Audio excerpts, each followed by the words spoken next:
রাজ্যের কর্মচারীদের বেতন ভাতা নিয়ে এবার সরব হলেন প্রাক্তন সাংসদ অজয় বিশ্বাস। রবিবার আগরতলায় সাংবাদিক সম্মেলন করে তিনি বলেন, রাজ্যের কর্মচারীদের কেন্দ্রীয় কর্মচারীদের সাথে যে ডিএর ব্যবধান রয়েছে তা কমিয়ে আনা প্রয়োজন, কারণ এই কারণে রাজ্যের অর্থনৈতিকভাবে পিছিয়ে যাচ্ছে।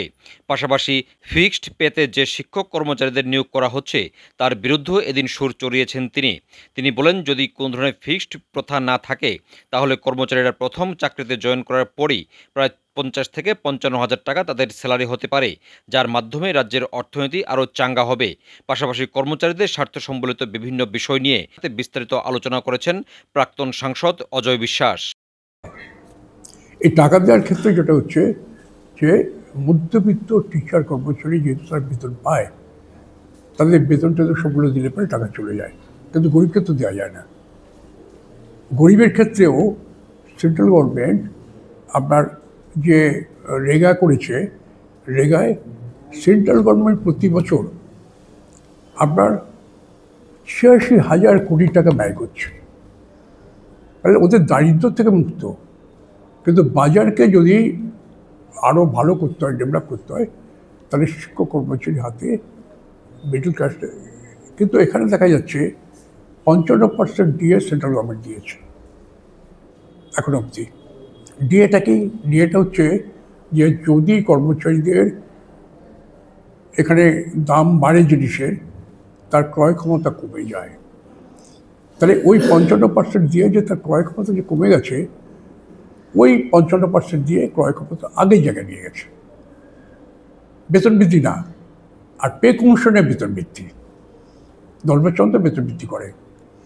তাহলে ৫৫% যেটা সব রাজ্য দিচ্ছে, ত্রিপুরা একমাত্র হচ্ছে ৩৩%, ২২% বাকি। এবং এটা কিন্তু আপনাকে বলি যে এটা সূত্রপাত সব জায়গায় একটা থাকে।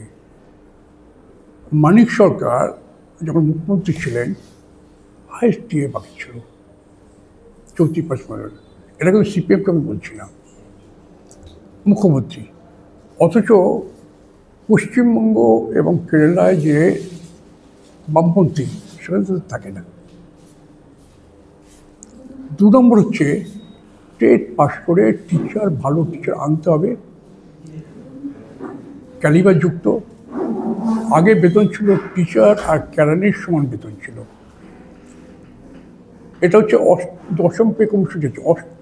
পঞ্চম পে কমিশনে সেখানে টিচারদের পে স্কেল করণীয়দের থেকে ৩ ধাপ উপরে করেছে, কিন্তু মানিক সরকার করণীয়দের পে স্কেল রেখে দিল। অথচ পশ্চিমবঙ্গ, কেরালায় কিন্তু টিচারদের পে স্কেল ওই ওপরে তুলে দিয়েছে। এটা সিপিএমের ব্যাপার নয়, সর্বত্র কিন্তু ওই টিচারদের পে স্কেল দিচ্ছে, ত্রিপুরা একমাত্র।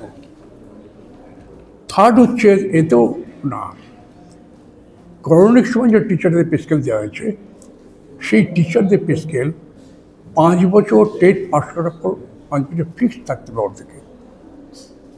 অর্ধেক ধরুন সে হয়তো ৩০,০০০ টাকা পাবে প্রাইভেট টিচার, তাহলে ১৫,০০০ টাকা ৫ বছর থাকতে হবে। ওদের সেন্ট্রাল টাকা দিচ্ছে ৩০,০০০ টাকা। এবং এই উদ্বৃত্ত টাকা, এটা কিন্তু মেন আসল আপনাকে বলে দিই, উদ্বৃত্ত টাকা অন্যদিকে চলে যাচ্ছে, একমাত্র ত্রিপুরা। তাহলে স্বাভাবিকভাবেই যে ৩৩% দিয়েছে, আমি যদি খরচ করি, আর যে সেন্ট্রাল পিসকে যদি দিয়ে দেয়, এটা যদি দেখায় সেন্ট্রাল গভর্নমেন্টকে টাকা দেবে, না দিলে দেবে না। তাহলে একজন টেট শিক্ষক সেন্ট্রাল পিসকে যদি পেত, সে যদি অন্য রাজ্যে যা পাচ্ছে, তাহলে আজকে একজন টিচার যারা পাচ্ছে ১৫,০০০ টাকা ফিক্সড, তার রেগুলার পে দুটোই পেত তারা আপনার ৫০ থেকে ৫৫,০০০ টাকা মাসে। এই বাকি টাকাটা পাইনি আর টাকা সরাচ্ছে। তাহলে এখানে স্বাভাবিকভাবে এখানে কিন্তু দেখা যাবে যে ইকোনমির ক্ষেত্রে ত্রিপুরা ভীষণভাবে পিছিয়ে গেছে।